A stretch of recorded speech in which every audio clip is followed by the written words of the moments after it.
آپ نے اپنی حفاظت کا کوئی انتظام کیا نہیں ہے اور کوئی نقصان ہو گیا تو اس میں بھی آپ کو ایسی ٹینشن ہوگی کہ آپ ساری زندگی روتے ہی رہو گے، یار یہ کیا ہو گیا، یار یہ کیا ہو گیا۔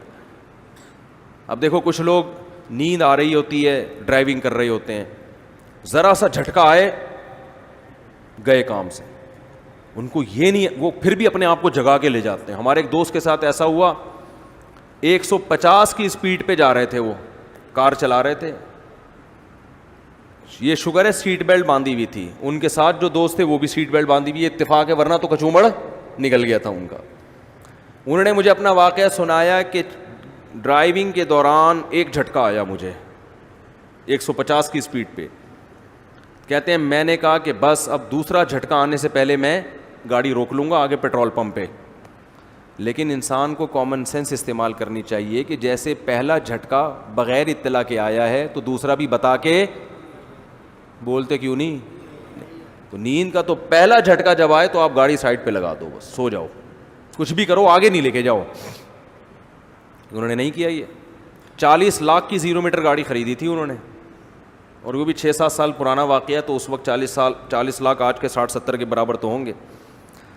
تو 150 کی اسپیڈ پہ کہتے ہیں پہلا جھٹکا آیا تو میں نے کہا اب نہیں آنے دوں گا، بس پیٹرول پمپ تک پہنچ جاؤں۔ لیکن کیا ہوا ہے، اس سے پہلے دوسرا جھٹکا بھی آ گیا، اور 150 پہ جب جھٹکا آیا ہے تو گاڑی نے 5-6 قلابازیاں کھائی ہیں۔ وہ تو اللہ نے بچانا تھا، ان کو بچا لیا، گاڑی کی ایسی کی تیسی ہو گئی۔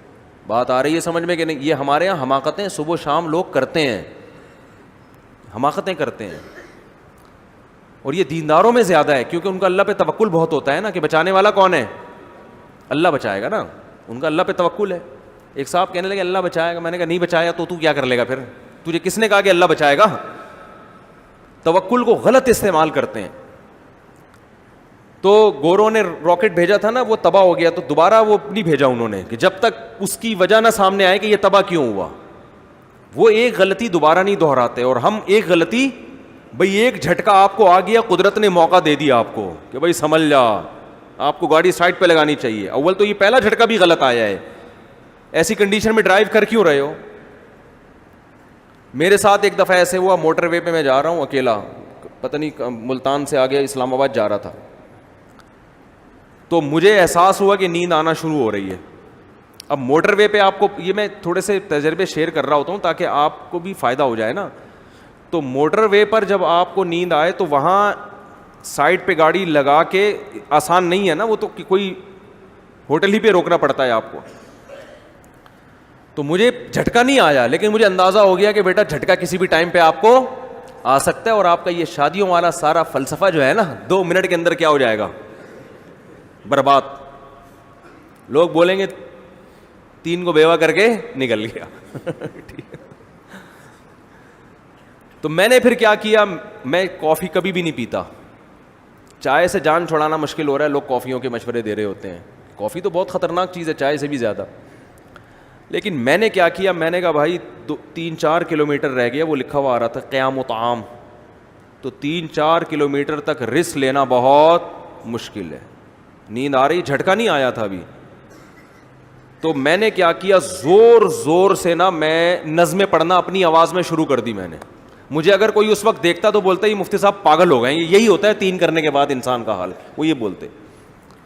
ایسے میں چیخ چیخ کے شاعری پڑھ رہا ہوں نا، بسا لینا کسی کو دل میں دل ہی کا کلیجہ ہے، پہاڑوں کو تو بساتا ہے جل کر تو کوئی بات نہیں، آپ پاگل بن جاؤ تھوڑی دیر کے لیے، یہ اس جب 4 دفعہ لڑکو گے نا اس سے بہتر ہے۔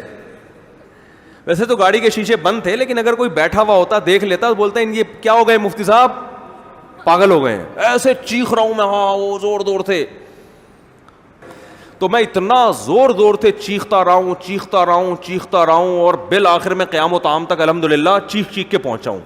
اس کے علاوہ میرے پاس کوئی آپشن تھا نہیں۔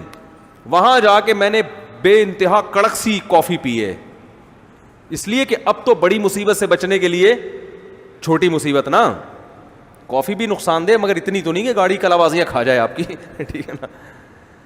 پھر میں نے وہ کافی پی اور تھوڑا سا، اور جب عادت نہ ہو نا کافی پینے کی تو اثر بھی بہت زیادہ کرتی ہے۔ پھر اس کے بعد ہم آرام سے تمیز سے مقام تک پہنچے۔ تو آپ اپنی حفاظت کا بھرپور انتظام کرو. پھر بھی اگر ایکسیڈنٹ ہو جائے تو وہ اللہ کی طرف سے. وہ کس کی طرف سے ہے؟ وہ اللہ کی طرف سے. ہمارے یہاں تو زیادہ تر آپ کی طرف سے ہو رہے ہوتے ہیں, اور کھاتے میں کس کے ڈال رہے ہوتے ہیں کہ اللہ کا یہی منظور تھا, حضرت کی ہڈیاں ٹوٹنی تھیں, اللہ کو یہی منظور تھا, حضرت کا قیمہ بننا تھا ٹرک کے نیچے آ کے, یہی منظور تھا اللہ کو. تو اللہ کو یہ منظور نہیں تھا بھائی, تمہیں یہ منظور تھا, تو اللہ نے کہا چلو تم ایسے ہی چلنا چاہتے ہو, چلو آ جاؤ اسٹیکر بن جاؤ ٹرک کے نیچے آ کے, جب تم خود چاہتے ہو. ٹھیک ہے نا, جب تم خود چاہتے ہو کراچی کے ٹرک کے نیچے آ کے اسٹیکر بننا, یہی ہوتا ہے نا, اسٹیکر بن جاتا ہے آدمی کراچی کے جو اتنے بڑے بڑے وہ جا رہے ہوتے ہیں.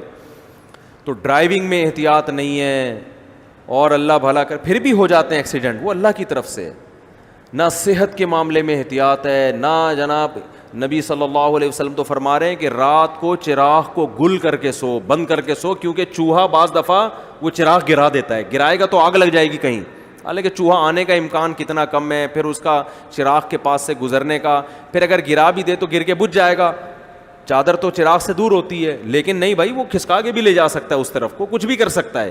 اس امکان کی بیس پہ بھی کہ بھی رات کو اب آگ کی آپ کو ضرورت کیا ہے, تو پوری رات کیونکہ آگ جلی ہوگی, آپ غافل ہو کے سو رہے ہوگے, جاگتی حالت میں بہت کچھ ہو سکتا ہے.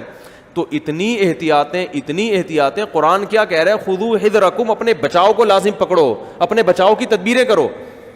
تو ہمارے یہاں توکل کا ایسا غلط مفہوم ہے کہ اللہ کی پناہ ہے, خود بھی مر رہے ہیں, دوسروں کو بھی مار رہے ہیں.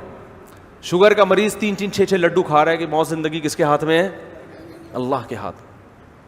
تو یقیناً اللہ کے ہاتھ میں ہے, اور اسی طرح اللہ کے ہاتھ میں کہ جو لڈو کھائے گا اللہ اس کو کیا کرے گا؟ مارے گا. کہ اللہ کے ہاتھ میں ہے نا, تو اللہ نے کہا ہے کہ میرے ہاتھ میں ہے, تجھے میں نہیں چھوڑوں گا, تجھے تو میں ماروں گا. تو شوگر کا مریض ہو کے کیا کر رہا ہے؟ لڈو کھا رہا ہے تجھے, تو وہ اللہ تو مارتے ہیں اس کو پھر. تو بہت زیادہ ان چیزوں میں احتیاط کی ضرورت ہے. خیر